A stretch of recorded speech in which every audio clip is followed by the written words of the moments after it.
What if one of the biggest stories in world history is missing a chapter? What if Europe's printing revolution had a forgotten predecessor, decades earlier on the other side of the world? Because in 1377 in Korea, a book was printed with movable metal type, 78 years before Gutenberg's famous Bible. And yet, almost nobody talks about it.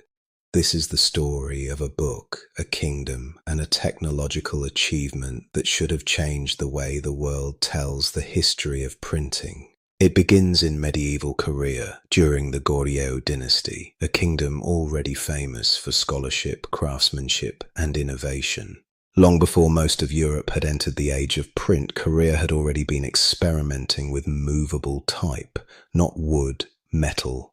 To understand why that mattered, think about the problem printers faced for centuries. If you carved an entire page into a wooden block, it worked, but it was slow, rigid, and difficult to reuse. Movable type changed the game. Instead of carving a whole page, you created individual characters, arranged them into lines, printed the page, and then reused them again. It was a brilliant idea, and in Korea, craftsmen were already doing it in metal. At the center of this story is a Buddhist monk named Baegun.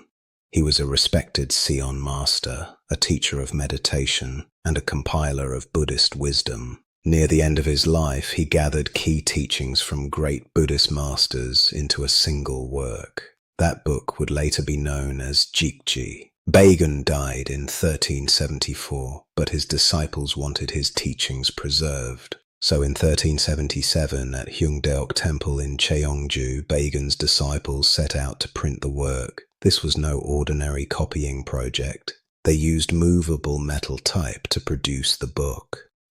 That single decision turned Jikji into one of the most important artifacts in printing history.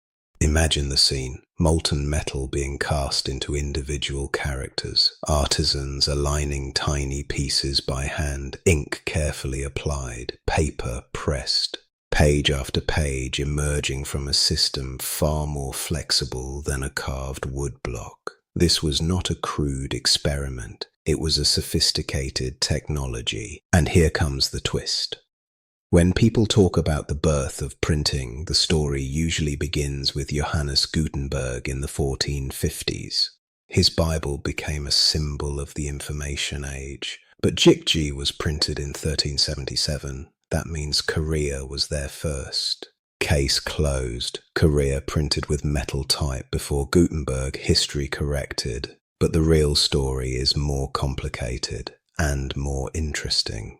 If Korea had metal movable type first, why didn't it transform the world in the same dramatic way Gutenberg's press did? The answer lies in the society around it. Europe in Gutenberg's time had growing urban centers and a hungry market for books. Printing there collided with demand and exploded. Korea's situation was different. Books were tied to state projects and elite learning, and using thousands of complex Chinese characters made movable type far more challenging.